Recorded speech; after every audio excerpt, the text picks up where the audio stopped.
page 51. So we're going to buy if the low is above the 50-day moving average, and we call that our B6.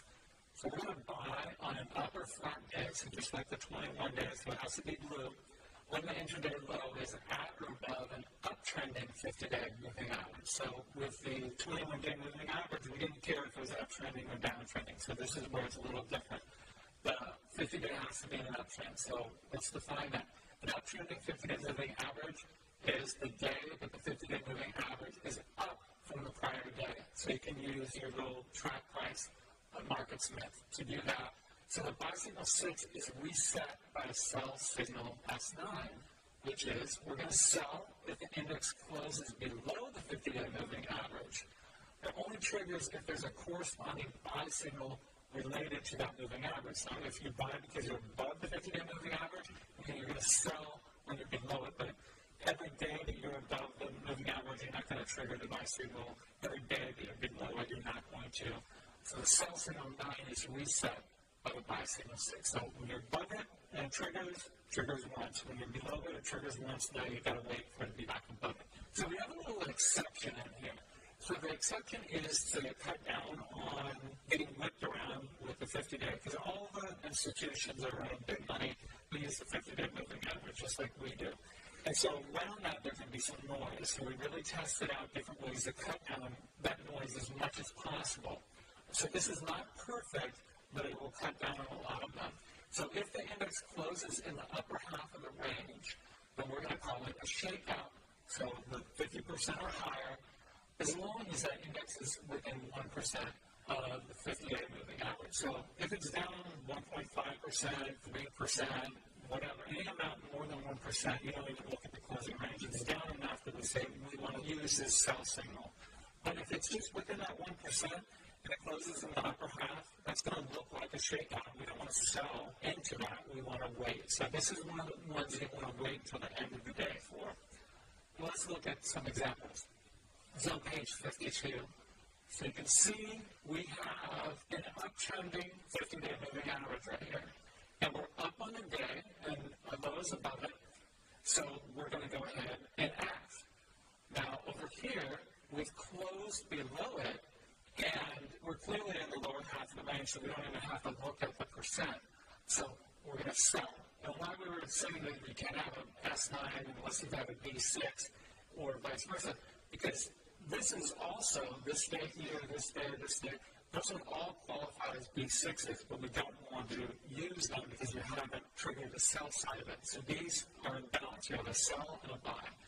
And then you can see from all the way down here, this is a 73, 74 bear market that we were looking at earlier. You wait until that's in an uptrend. And this is something that Charles had used a lot. He did a lot of research. He had told us if you go above a 50-day moving average and it's in a downtrend, it's not enough evidence. And he's been very, very successful using that in individual stocks and in the market. And we tested it out. And the downside is sometimes you get a little bit of a late signal. But the upside is he's absolutely right. It keeps you out of a lot of just false signals. So you want to wait for that 50-day to be in an uptrend before you use this signal. So there is your low is above the 50-day moving average, and the 50-day moving average had turned up. So it has enough days in there where they're bringing that moving average back up. Then we get an S9 here, and you can see that it closes below it, and it's at the low of the day. So then that's going to trigger that S9. Then we get a B6, we're back above it, and then an S9. It's pretty clear cut. So it's just above it, above an uptrending one, you're up on the day, your low is above it, you're going to buy. You close below it, you're going to sell, unless you're within that shakeout zone. So you're within 1%, you close in the upper half, and we're going to wait to see if the market gets weak. Okay, so this is on page 53. Over here, this breaks it by a little bit, but still it's an S9, so we're going to trigger that. Then we get our B6 over here. You can see it's grayed out, so we didn't need it, but if we needed it, we would use it there. So we're up on the day, 50-day moving average is turned up. So again, we're not acting over here because we don't have enough evidence yet. And then it's a really nice trending market. You can see how long it's traded above its 21-day moving average. This is a time where the market keeps coming up. This is at a time when you're over here, because you wouldn't actually expect it to go on like this. This is very, very rare. This is about as rare as it gets to have this nice of a trending market. But by the time you're over here, if you're up in the year and you trade at a margin, that's probably when you would start.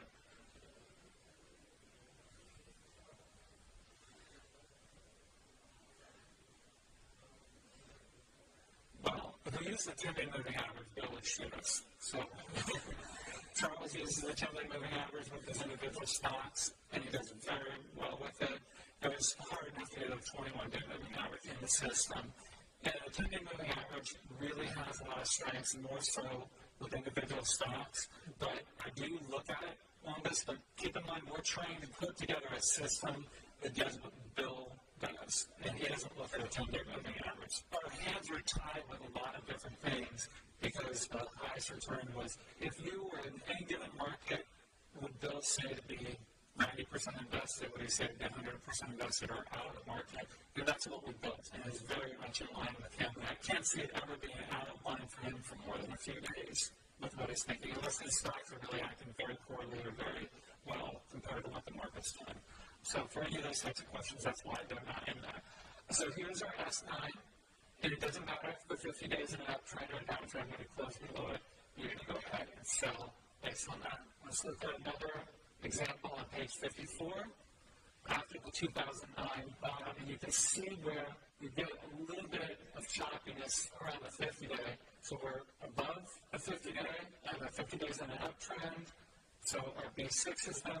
At this point, we're selling on S9, and then because it was able to regain the 50-day, you're buying right there, based off the B6, and up here it does it again, where below it, you don't know that it's just going to stop a few days later, you have to take action. There's your S9, and then it regains it, and there's your B6. And once again, up here, you have an S9, you're breaking below your 50-day.